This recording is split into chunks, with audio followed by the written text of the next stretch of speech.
X-Men games were fairly popular during the 16-bit Sega Genesis and Super Nintendo era, and for good reason. It was right around the time frame when the 90s X-Men cartoon was airing on television. The Sega Genesis had 4 X-Men games in its library: Spider-Man and X-Men Arcade's Revenge, X-Men, X-Men 2 The Clone Wars, and Wolverine Adamantium Rage. Today we'll be covering them in order of release date. We'll start off with Spider-Man and the X-Men Arcade's Revenge. The game is a cross between the two sets of superheroes. You start off with a Spider-Man level where you're defusing different bombs. He's got his spider senses on the side here to figure out which bomb to defuse next. Then it opens up to each of the stages where you get to pick any of the superheroes. There's this guy by the name of Arcade who sucked up all the characters into this murder world, and each of the X-Men have their own world to play in. You have Cyclops riding minecarts, shooting lasers at the enemies. You have Storm swimming her way throughout the stage, and as you make your way through, you have to break these meters that rise the tide while picking up air any way you can. There's no real direction or path to follow here. You have to just kinda make your way through and figure out where to go next. Wolverine is in some sort of funhouse level with these jack-in-the-box guys with machine guns. There's also clowns running up to you and these toy soldiers he's up against. Then there's Gambit, who's racing towards the end, throwing his cards from almost his knee. What's up with that?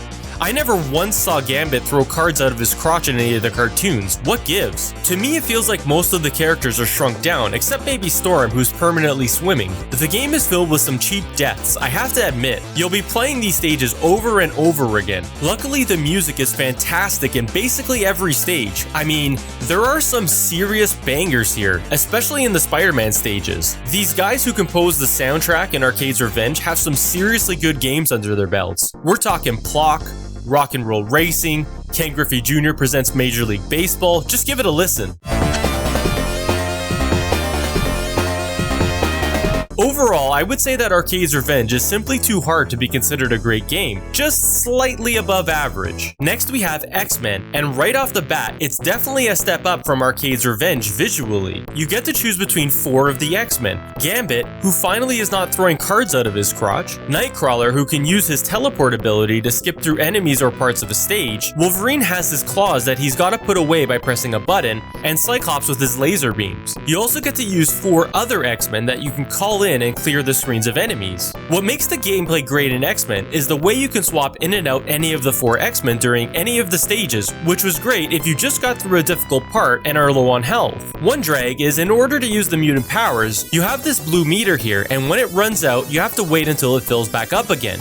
Come on, TikTok, I don't have all day. I mean, the game is difficult enough. They really didn't have to make it more complicated by only letting you use your powers for a limited time. And what the hell is going on with the sound in this game? You got all these bleeps and bloops going on?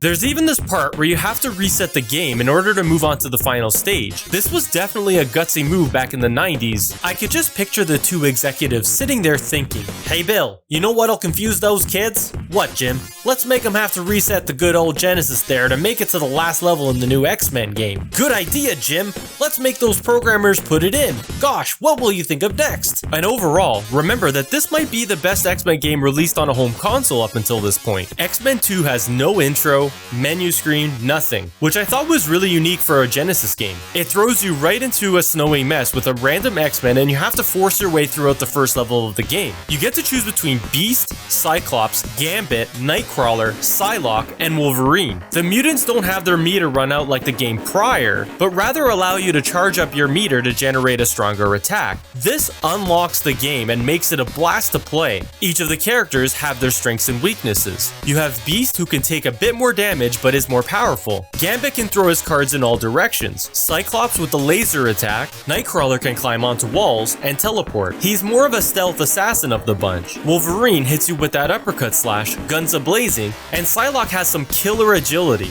Wolverine is also the only character that can use his regenerative healing. Don't expect it to be quick by any means, but it is a nice touch to allow for his mutant power to be on display. The graphics are just fantastic. Check out this stage where you have to escape, and there are these these giant sentinels everywhere as you make your way through the fiery blasts. The sprite work is fantastic. Each of the characters looks like they were drawn out of a comic book and brought to the Sega Genesis. It's also got a co-op mode that you can grab a buddy and go through each of the levels together. This didn't work as well as I'd hoped since the camera scrolls in favor of one of the players or doesn't scroll at all. The story really ties into the comic books as to what was happening back in 1995, where the Phalanx race have returned and are building a Sentinel manufacturing facility. Now, Professor X sends out the X-Men to destroy the Phalanx virus, and it really puts the X-Men atmosphere together quite well with the bright colors and great gameplay. X-Men 2: The Clone Wars is a really difficult game, probably one of the hardest games on the Sega Genesis. Although all of the great things going for X-Men 2 will make you want to keep coming back for more. The best part of X-Men 2: The Clone Wars is the ability to choose between any of the characters and really unleash them on each of the stages to the best of their abilities. The developers of Wolverine Adamantium Rage were different on the Super Nintendo and Sega Genesis releases. The Super Nintendo got Bit Studios, and Genesis owners got Teeny Weeny Games.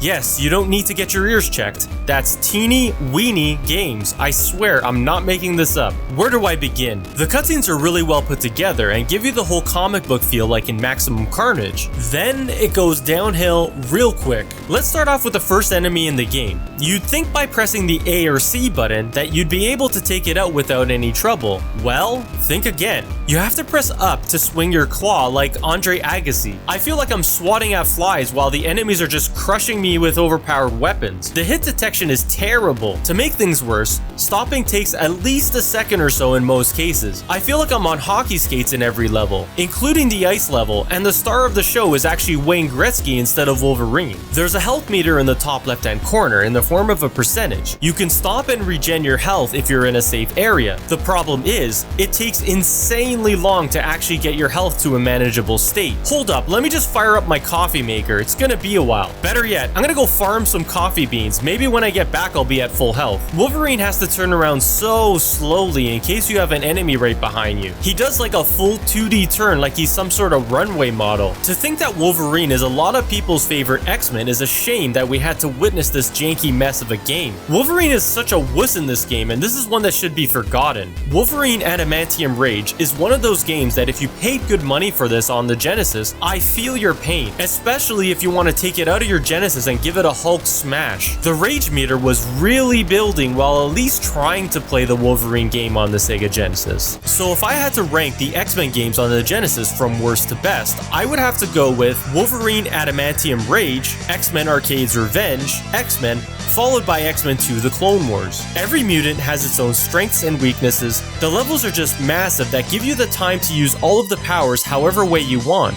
I'm the Retro Kingpin, thanks for watching.